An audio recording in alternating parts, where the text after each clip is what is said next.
Bill. Oh, can you hear me? No? Oh, we lose connection. Liam, welcome back to the Spooky Shed.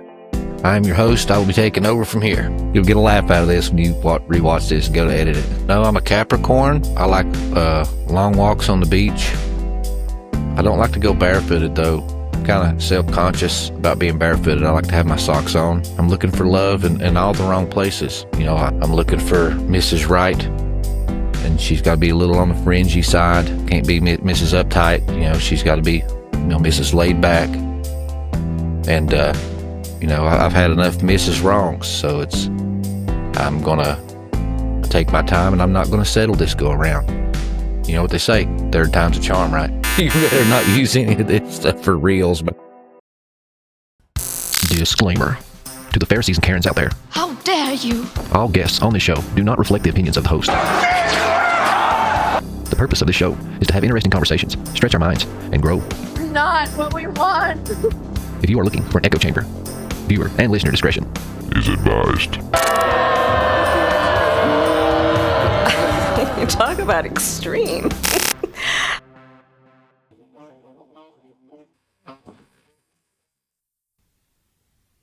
What is happening and what is up? Hold out your glass, because we're about to fill it up. Join us as we travel and explore the vast unknown. It's a hero's journey with dragons to slay, damsels to save, and innumerable treasures to hoard. Torches high. Look at it from a different perspective.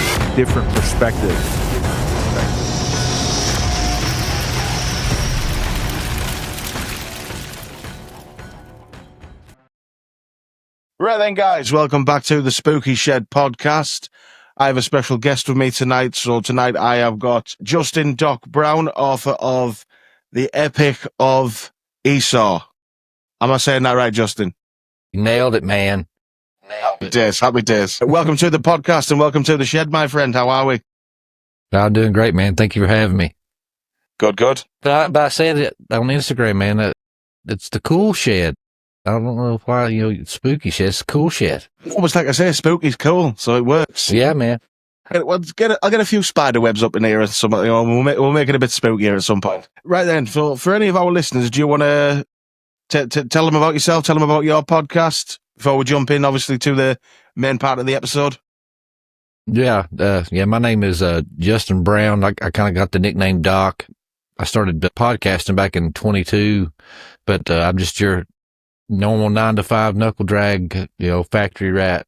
My name really suits me well. There's so many Justin Browns. It's a very common thing. I've even been accused of being like it being a pseudonym, like I'm a guy on the run that just made up this common name to try to get away from the law or something.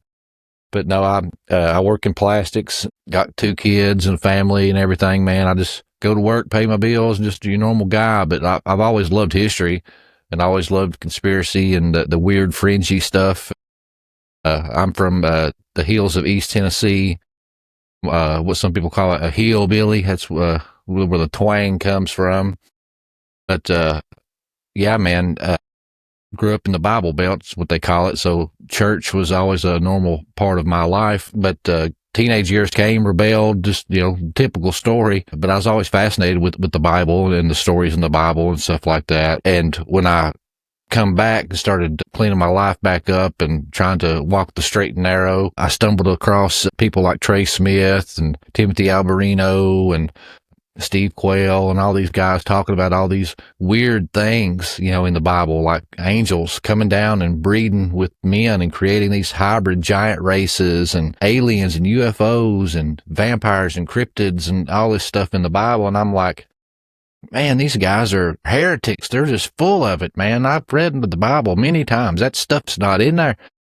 It got to looking through, man, and sure enough, it was like right there in front of my face the whole time. I was just one of those guys that fell victim to dogma. I just listened to my pastors and people around me tell me what to believe and told me what was in there, and I never really took a deep dive for myself. And so once I did and started finding all this stuff, man, it just lit a fire underneath me, man. I was never the guy that liked to read or was a studious person. But ever since that day, it was around 2012. As you see behind me, I got a large collection of books, and that's not even the half of them. It's like lit this thirst for knowledge and to learn all this stuff about ancient history and lost civilizations and the Bible and how all this stuff connects, man. And it just led to talking about it in podcasts. And me and my buddies started a podcast in 22 called the Dig Bible Podcast. And we'd done that for a few years, and then that ended up leading to me wanting to talk about even more broader topics. You know, like I said, I always loved history and ancient lost civilizations and all that kind of stuff. So I started the Prometheus lens a year ago, and I just now published my first book. So it's been quite the journey going down this road and exploring all these fascinating topics. Yeah, it sounds like a hell of a journey, to be honest. Yeah. I do usually like to go back, like say, with our guests and ask, you know, where the interest comes into the weirder things in life, as I like to call it. But I'm guessing then from what you've said there that you were sort of later to it then, because obviously a lot of people start at a younger age. Well, even as a kid, I mean, I loved the what I thought was weird in the Bible, but just they kind of whitewashed it for me. Like Goliath, I was like, man, what's up with this guy? He was so big, you know. And then even Esau, I remember I was like, he come out with hair all over him. What's up with that? Oh, he was just, you know, that was hyperbole. You know, he just had a real good beard. You know how your uncle's real hairy on his back? That's what that is. And they really whitewashed that stuff. But I always loved horror films and supernatural stuff and comic book heroes, things like that. But my grandmother, she was Native American, and she always had some wild stories.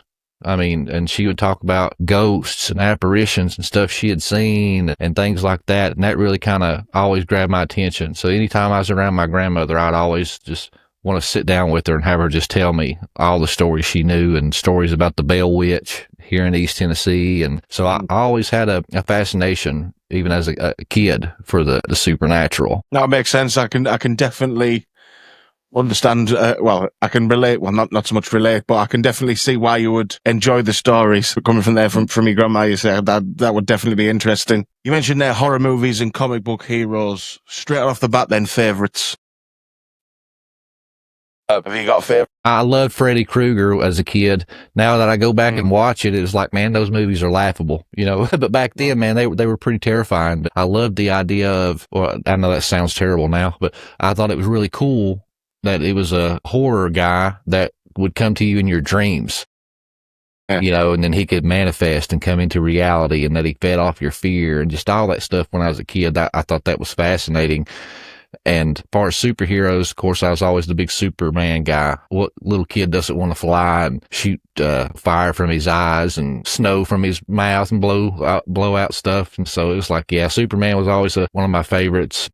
I'm trying to think. As I got older, like my teenage years, when you get obsessed with being big and strong, and the Hulk was always a big one, which you can't see because of my camera angle, but I got an oil painting that a friend that was a tattoo artist did of the Hulk. Over here, he's all green and muscled up and stuff, and Nice. Background, I got a big green Hulk standing right there, figurine. So the Hulk, I always thought he was pretty cool. Yeah. But you said you was a big comic book guy and horror guy. Yeah, well, same. Nightmare on Elm Street was always my favourite, purely just because it was the first one I watched when I was about 9 years old. So it was like, I always remember, it was like 2 o'clock in the morning, stayed up to watch it, and then didn't sleep for the rest of the week. Yeah. But superheroes, for me, it was always Spider-Man. Oh, yeah. Yeah. Don't know why, I just always liked Spider-Man. Yeah, it was crazy when I got older. It was like spiders. Right. Even like as I got older, looking back now, it's like out of all the horror people, you know, the horror villains, Freddy Krueger is honestly the most supernatural and almost demonic and you know, and real. Because you think about it, you know, you got the whole incubus and succubus and night terrors and the lucid dreams and all that kind of stuff, and the whole Aleister Crowley and all those guys talking about Loosh, how these demonic entities and stuff feed off of your fear. That's exactly what Freddy was. Yeah, exactly. And, I think that's pretty cool. Once I started studying that stuff and looking back, I was like, man, that's exactly what Freddy was. He was a Loosh monster, and even Disney played off of that with that movie Monsters. Yeah. Yeah. Well, that was the problem I found with the remake of Nightmare on Elm Street. One, first off, it was just terribly done and terribly acted. But they really leaned in, because obviously in the originals, it was always insinuated that, you know, he was a bit of a paedophile, but they really leaned into it in that remake one, which to me just sort of ruined it, because even though it's insinuated in the originals, you still kind of root for him, even though he's the bad guy, if you know what I mean. Yeah. That makes any sort of sense. And then, like I say, that leaves remake room. just ruined it. Bill, oh, can you hear me? No. Oh, we lose connection. Liam, welcome back to the Spooky Shed. I'm your host. I will be taking over from here. You'll get a laugh out of this when you rewatch this and go to edit it. No, I'm a Capricorn. I like long walks on the beach. I don't like to go barefooted, though. I'm kind of self-conscious about being barefooted. I like to have my socks on. I'm looking for love in all the wrong places. You know, I'm looking for Mrs. Right, and she's got to be a little on the fringy side. Can't be Mrs. Uptight. You know, she's got to be, you know, Mrs. Laid Back. And, you know, I've had enough Mrs. Wrongs, so I'm going to take my time, and I'm not going to settle this go around. You know what they say? Third time's a charm, right? You better not use any of this stuff for reals. But there you are. Well, that was extremely annoying. I don't know what happened there. That has never happened before. Yeah, you froze up, and then you just kind of left. You're going to get some good laughs yours when you go to edit this. Yeah, no. But yeah, honestly, I've got no idea what happened there. That has never happened before there. So there's our first bit of technical difficulties in the shed, we'll say. I can't remember what we were talking about, but I also forgot. We're talking about Freddy Krueger, who said that you hated how they threw it out that he was a pedophile, that it kind of killed it for you, that you couldn't root for the villain anymore. Yeah, it did, to be fair. It just sort of killed it for me. Usually how we start things off. So Justin, with our guests now, what we do is we ask all our guests now to leave something in the shed with us. So it can be anything, place, person, feeling, thing, could be anything. So what would you like to leave in the shed with us? I will leave. Can you leave advice? Yeah, that's been done before. Okay, I'll leave some old man advice. OQP. Okay, that's some of the best advice I ever got, but unfortunately I got it really late in my life, so it didn't really help me as much as it could have. And that OQP means only quality people. So, you know, you are who you surround yourself with. So surround yourself with only quality people. If you are the smartest, if you are the most handsome or the prettiest, if you're a lady, if you're the smartest, whatever the ist you want to put to it, if you are that person in your friend circle, then you need a new friend circle, or you need to expand that friend circle, because us as humans, if we are not moving forward, we are moving backwards. We always need to have something to chase and go after and strive to be better. Even if you are an eagle, if you run around with a bunch of turkeys, eventually you're going to forget how to fly and you're going to start clucking, baby. Only quality people. I like that. That's actually really good advice. I'm going to take that on board myself, actually.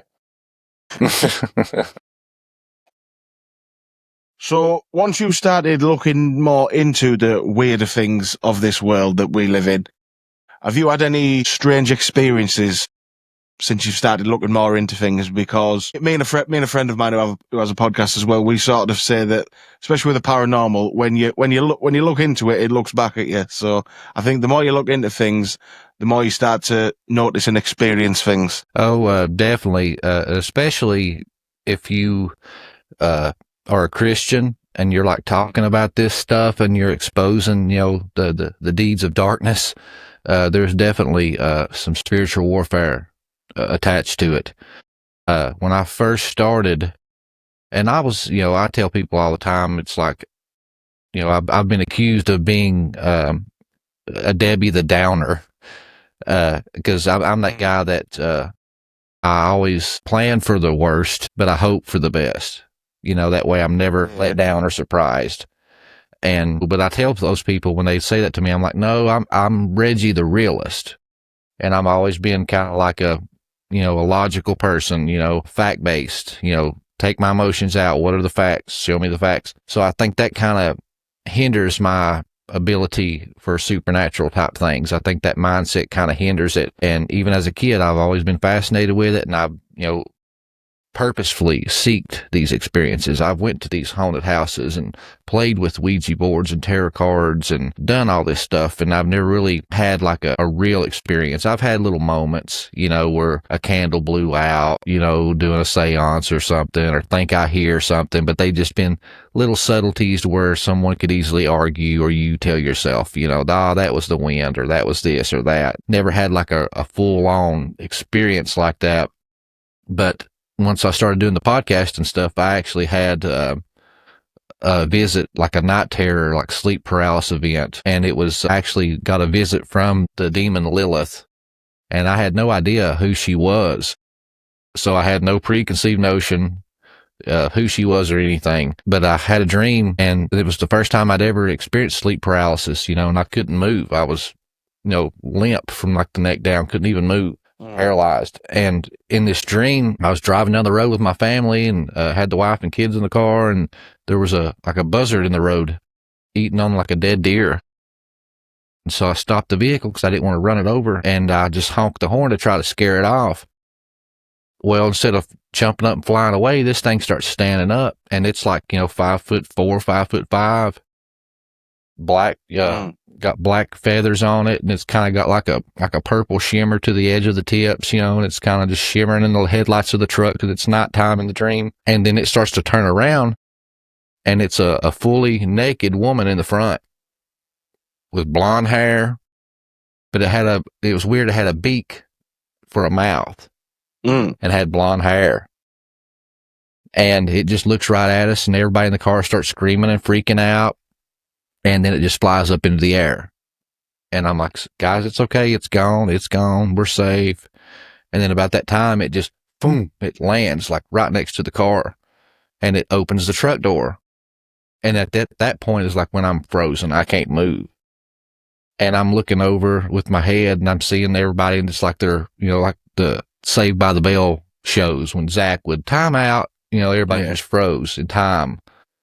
And she leans in, and she just starts rubbing the inside of my thigh and touching my private parts and rubbing my chest and taking her beak and rubbing my neck and then sticking her tongue out and rubbing my neck and my ear. Sexually just assaulting me and just having her way with me.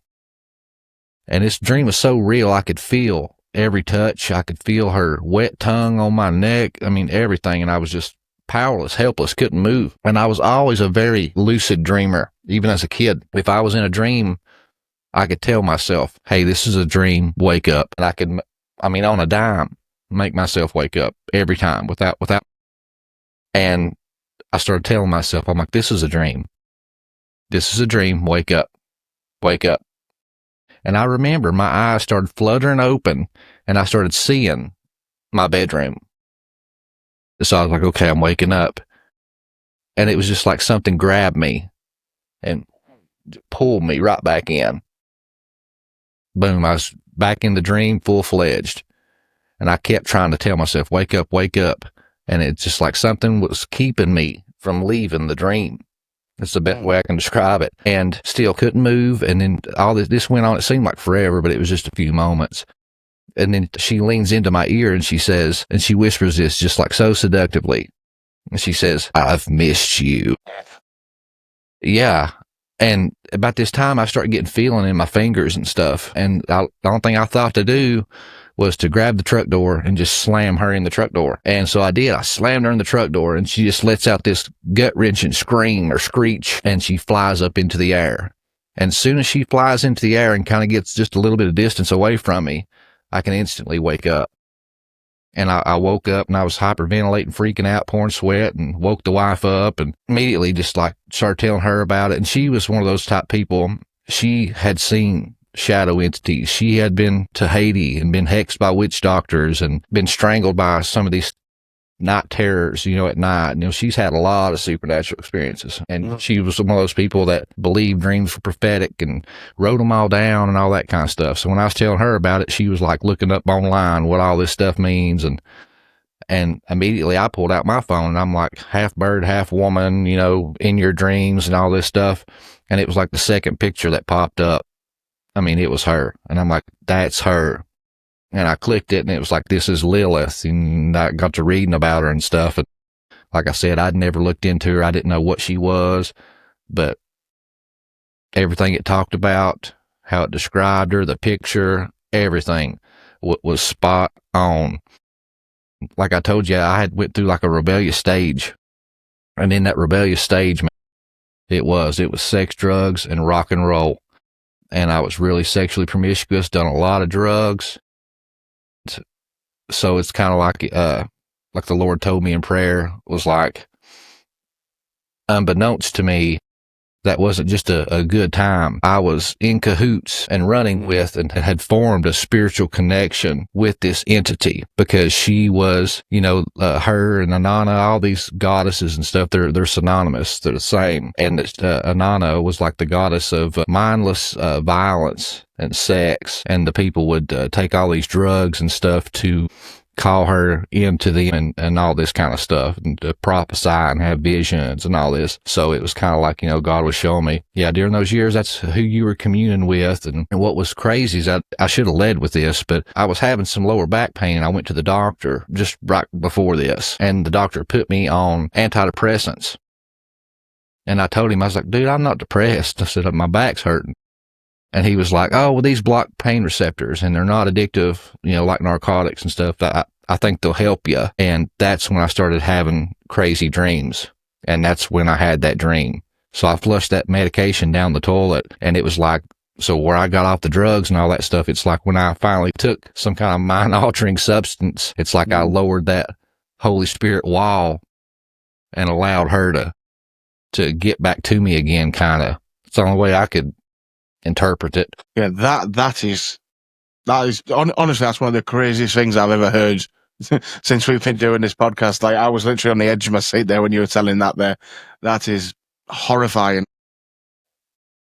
I mean, I'm not going to lie. If that happened to me, I don't think I'd be able to go to sleep again. I mean, like I say, I know we were just talking about Freddy Krueger and stuff, but bloody hell, that's worse.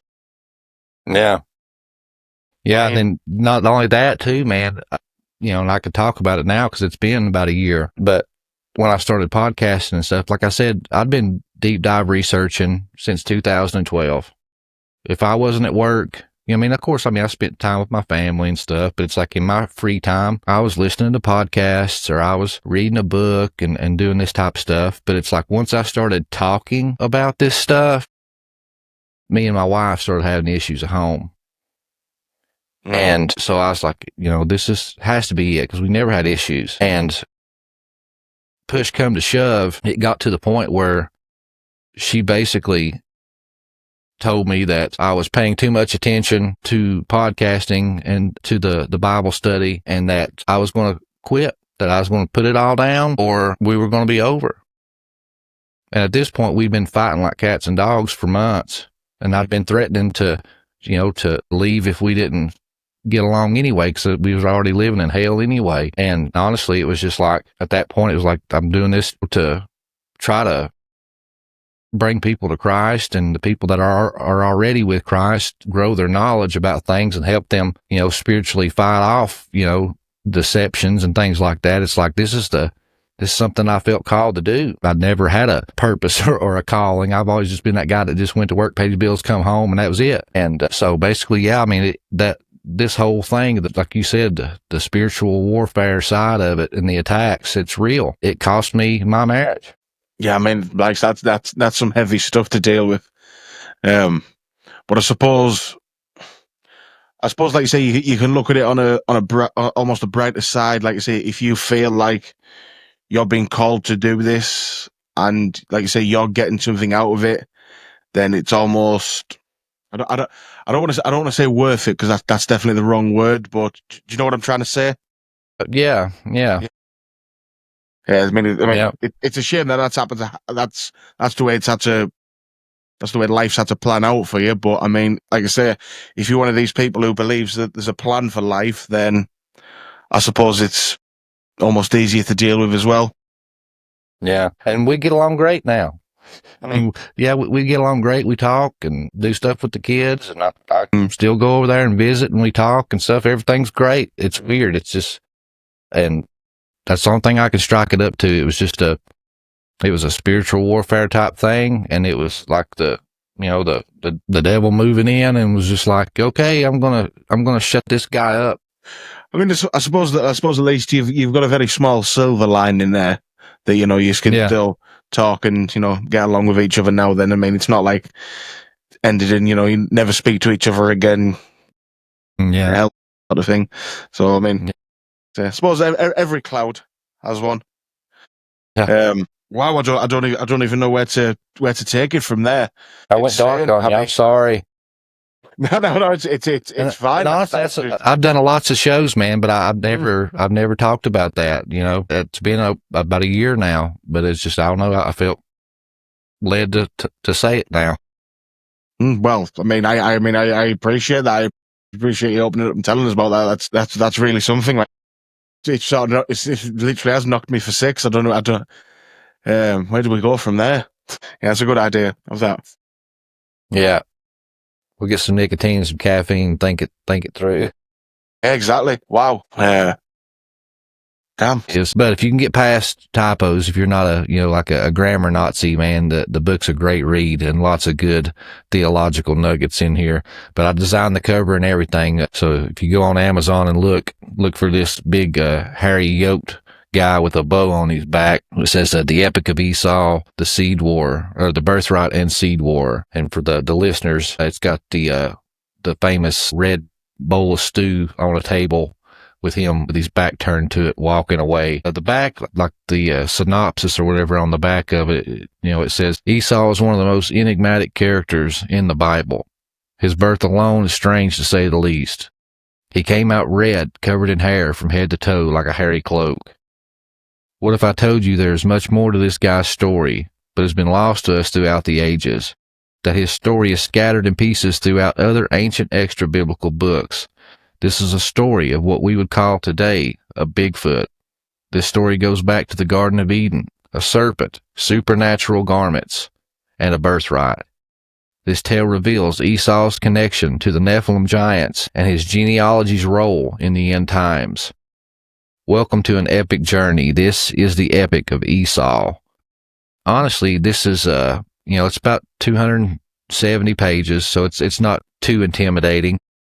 That's 15 chapters. And it all honestly started, this journey of writing this book started with a catty joke.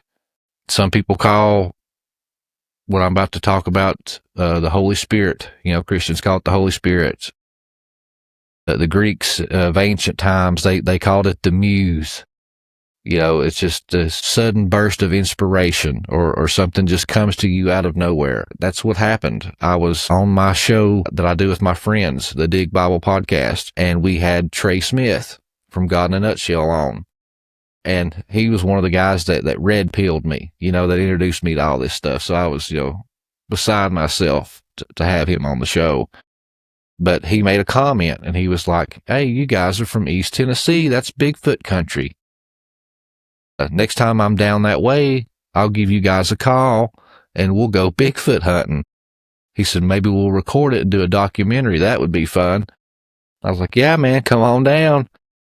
And then just out of nowhere, man, Genesis 25:25 popped into my head. And for those that's not familiar, that's the verse that talks about the birth of Esau. And it says, the first one came out red, covered in hair from head to toe, like a hairy cloak. And I said, well, Trey, what about Esau? I said, you think maybe he would have been technically like the first documented Bigfoot? Or like the first Bigfoot seed? And he kind of chuckled and he said, I don't know. He said, you may be onto something. He said, he was definitely a hairy dude, that's for sure. And then I got to thinking about it, and I was like, I've read that and heard that story my whole life. And like I had said earlier at the beginning of the show, I had asked about that because I thought it was strange as a kid the first time I'd heard it. But I was just told, your uncle, everybody's got that hairy-backed uncle. that's what that is. Or he just had a good beard. You know, that was kind of hyperbole or exaggeration. He wasn't literally covered in hair from head to toe. Yeah. But then I was like, no, man, I mean, that's what the Bible says. I mean, if you take it for what it says, that's what it says. And I just kind of let it go. And honestly, it was like the next week, I had Gary Wayne on the show. And we were talking about the Epic of Gilgamesh, but I had him, it was on my other show, the Prometheus Lens. And I was reading through it, and this is one of those stories that I was familiar with, but I had never sat down and just actually read the story all the way through. So I was sitting and reading it all the way through. And I bump into this guy named Enkidu. And just like Esau, he was covered in hair from head to toe, and he was a mighty hunter of the field, just like Esau. And I was like, dude, here's another one of these hairy dudes that sounds like a Sasquatch. He was a wild man of the field, a mighty hunter, just like Esau. And I was like, I keep bumping into these guys. And then it was literally like the next week, or maybe the week after that, I had another show that had a guest on, and we were going through the book of Jasher. And that's an extra biblical book that's mentioned in the Old Testament 2 or 3 times. And in there, got to reading, it says that Nimrod had built up jealousy and contentment against Esau all of his days. And both of them were known as the mighty hunter. So it was kind of like a Highlander scenario. You know, there can only be one, baby. Yeah. And it says that Nimrod goes out with a group of men and goes to hunt this hairy, quote-unquote, man down to kill him like a beast, hunt him down like a beast. And it says that that Nimrod, you know, and we hear in the Bible that Nimrod was described as a giant. And it says in Genesis that he wasn't born a Gibborim, but he became a Gibborim. And that word Gibborim is Hebrew, and that's the same word used to describe the Nephilim giants in the Old Testament. And so it says that Nimrod and 2 of his Gibborim go out after Esau, and that Esau was out in the field and sees them, but he hides himself. And that he jumps out by surprise, and he cuts off Nimrod's head with the sword, and then fights the other 2 Gibborim and kills them. So he kills, you know, not 1, not 2, but 3 giants single-handedly in combat. And it says that he takes the time to steal Nimrod's garments. And it says that these garments were the reason that Nimrod was able to prevail over all the nations and conquer all the lands. And that he rushes back home, hides the garments, and then he goes into his brother's tent. And there his brother Jacob is preparing the red lentil stew. And so I was like, man, that answers a lot of questions that Genesis kind of just left open-ended, because the book of Genesis that's in our Bible, when you get to that trading of the birthright, all it says is that, you know, one day Esau, the mighty hunter, comes in from the field exhausted, and that his brother was preparing stew, and that he asks his brother for some of the stew, and Jacob says, yeah, sure, you can have some of the stew, but trade me your birthright. And he says, what use is a birthright to me when I'm dead? Take it. Eats the stew, trades his birthright, and leaves. And I was like, you know, even as a kid, I was like, that makes absolutely no sense to me.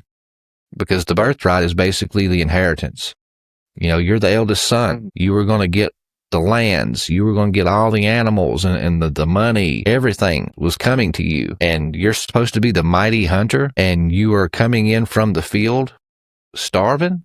That, you know what I mean? That, number one, that don't make any sense whatsoever. If you're the mighty hunter, I mean, you could have had lion steak for dinner. You wouldn't have been starving. And then number two, you're not going to trade your inheritance. You know, if you're Donald Trump's son about to inherit billions of dollars in the family business to your younger brother for a bag of Doritos, man. But when you tie in this book of Jasher, man, that makes a lot more sense. That he just fought and killed the king. So he's afraid for his life. He's on the run and killed 3 giants. So in this fight, you can safely assume that he sustained some life-threatening injuries. And he was afraid. He was on the run from killing the king.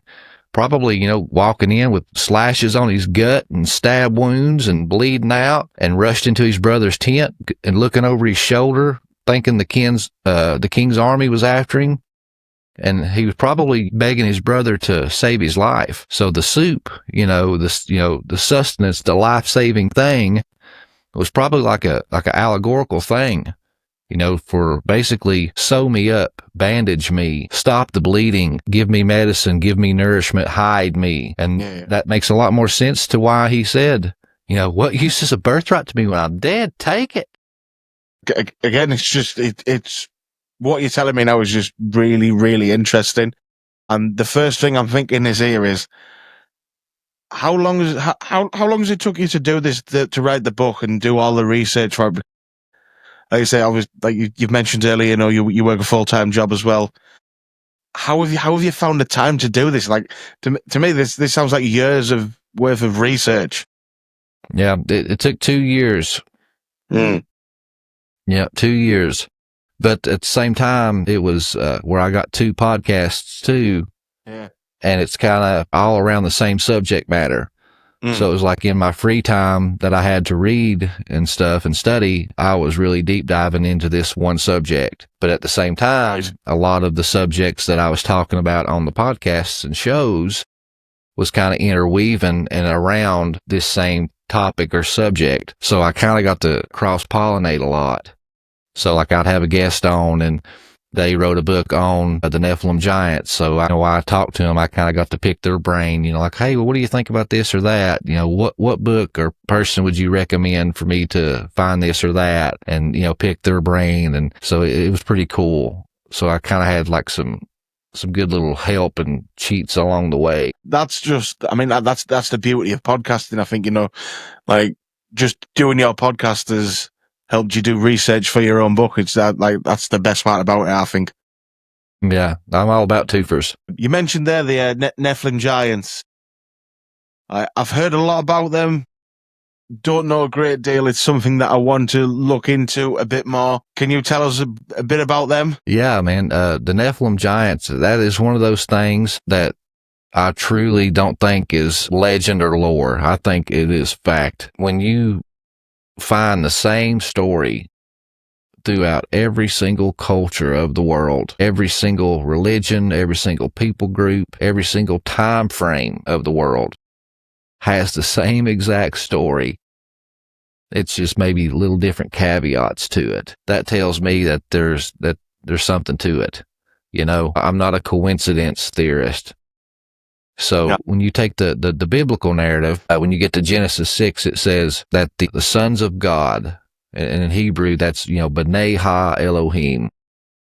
Every time that phrase is used, it's talking about divine heavenly beings. And it says that the sons of God came down and bred with the daughters of men and created Nephilim giants. And it says, that the giants were on the earth in those days, before and after, talking about the flood. And it says these were the mighty men of old, the men of renown. And when you get into the book of Enoch, it says that these angels, these fallen angels, some texts call them the watchers, they came down and lusted after the women and took wives and bred with them, and the children were the Nephilim. But on top of that, they gave humanity like forbidden knowledge. And they taught them the art of metalworking, witchcraft, cutting of roots, enchantments, astrology, reading of the stars. There's a whole list of things, even down to abortion, the art of war, all these things that corrupted humanity. And it says that it corrupted them so bad that that's why God had to bring the flood. And it said that it done it so bad, and that the DNA pool was corrupted so bad that Noah and his family were the only purebred humans left. And you don't get that unless you get into the original languages. Growing up in church, I was just told that, the sons of God were the righteous line of Seth, that these were the good, morally pure line of people intermixed with the ungodly, wicked daughters of Cain. And when they got together, they made spiritually wicked people. And those spiritually wicked people became the kings and the rulers of the world. and they corrupted the earth, that they were the Nephilim. But when you read about the Nephilim, they were giants. They, some of them were described in certain books that they were, 20, 30 foot. They were huge. Yeah. And it said that they were cannibals. They ate human flesh and just all the stuff they did. So it's like, one of my buddies made a comment that kind of stuck with me. He said, kissing cousins don't make 30-footers, man. And that just kind of stuck with me. And then when you go down to that thing about Noah, being the only, pure genealogy humans left, you go to the Hebrew, because where it says that Noah was the only righteous man left, it wasn't talking about he was the only, sinless man. That word righteous in Hebrew is tamim. And tamim is the same word that is used to describe the purity of the blood of the sacrificial animals. So the animals that were sacrificed in the Old Testament, they had to be tamim. The blood had to be tamim, pure. Right. And so when it was using that terminology with Noah, it was associating that word with the sacrificial animals and that system. So it was saying that he was the only one that his bloodline was pure, because the Nephilim, the fallen angels, had tainted the entire world so bad. That's why the flood had to come. It was like a great reset. And when you go and you look into the other cultures, you find it everywhere. Every single culture throughout the world all has a flood story. And like when you go to the Greeks, what does the Greeks talk about? They talk about a divine council. You got Zeus and Poseidon and all this. Well, what happens is that their fathers were the original gods. They rebelled against them and overthrew them and cast them into Tartarus, right? Well, the Bible says that God's sons tried to rebel, but failed. And he cast them into Tartarus. And so the ones that rebelled and would come down to earth, of course, they're the ones that are pretending to be gods and telling all of humanity that, well, we're gods, and giving all this technology, and we're superior, and we're worshipped as gods. And they told them this perverted story, and they're memorialized as Zeus and Poseidon and all these other guys. And so that's why you get this perverted version. But even in the Greek story, these gods like Zeus, Poseidon, and all these others, what do? They come down and they have sex with human women. And what do they make? They make demigods like Hercules, Perseus, all these guys that have superhuman strength and abilities. These are Nephilim. It's confirming the biblical narrative. No matter where you go, you have the same story. It's just different names and caveats to it. In North America, the Indians talk about the sky people. The sky people come down, stole their women, and bred with them, and made these hybridized creatures and these giants, and they terrorized the land, and they turned cannibal and ravaged the land and was eating the people, that all the people had to band together and wipe out these giants and run them out. Viracocha down in South America says that his first creation, that he created giants, and the same thing, that they ravaged the land and were so wicked and terrorized the earth that he had to bring a great flood and wipe them out and start over again. So, I mean, you have it just repeated over and over again. And they've even found their bones and their remnants. The great Smithsonian cover-up. If you go looking online, you can find all kinds of pictures and news articles back in the 1800s and stuff of 16, 18, 20 foot human skeletons found. It's all over the place. But the bones always disappear. The Smithsonian shows up and the bones disappear every time. Yeah, man, I appreciate you having me. I had a good time. I enjoyed the spooky cool shed. But yeah, guys, if you enjoy some of the topics that I talked about today, check out my shows. I got one, it's more of like a Bible study. We just talk about stuff in the Bible and the weird stuff in the Bible. We talk about the dragons of the Bible, the Leviathan, and Rahab, and stuff like that, and the fallen angels and the giants, all the cool fringy stuff that you're not going to hear in church. That's what we do there at the Dig Bible podcast. My other podcast is the Prometheus Lens podcast. Everything from cryptids to lost civilizations to aliens to the Bible, all that cool stuff, conspiracy theories, but it's with a biblical lens.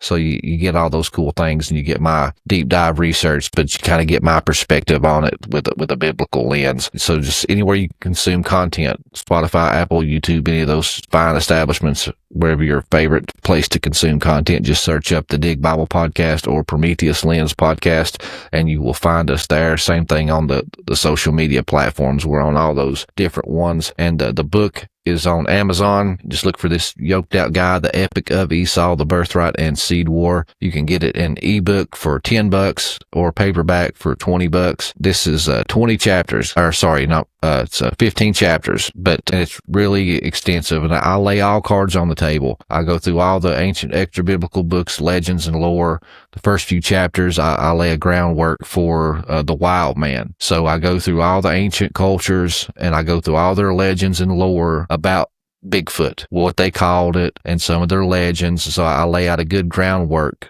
that this guy is real. You have it throughout the world. And then I go into science. Science calls it hypertrichosis, when people are born covered in hair from head to toe. So I kind of look at it from a scientific perspective. What could they call it? And then I go through the Bible. I show you different wild men covered in hair in the Bible. And then I introduce you to Esau and how he intermarries into giant clans and all this different stuff. And so it's a full walkthrough of this enigmatic character of the Bible. If you're ever curious about this dude, you're not going to find a more complete story about this Sasquatch sounding guy. That's perfect, Justin. It's perfect. Well, yeah, guys, that's it for today, tonight, whatever time you're listening to this. So, as always, go and check out our Instagram page at the Spooky Shed Podcast. You'll find the link in the bio for all our other pages, merch stores, all that sort of stuff. And we shall speak to you next time. Justin, once again, thank you for coming on. And obviously, again, all our listeners, go check out Justin, check out his book, check out his podcasts, and we shall speak to you next time. All right, thank you, brother. No problem, my friend. Hey guys, what's happening? Hope you enjoyed that highlight reel. Hey, if you want the full conversation, be sure to go down to the description. I have links to the Spotify and Apple RSS feed. Go there, click the link. It'll take you to my RSS feed, and there you can enjoy the full conversation. Torch is high.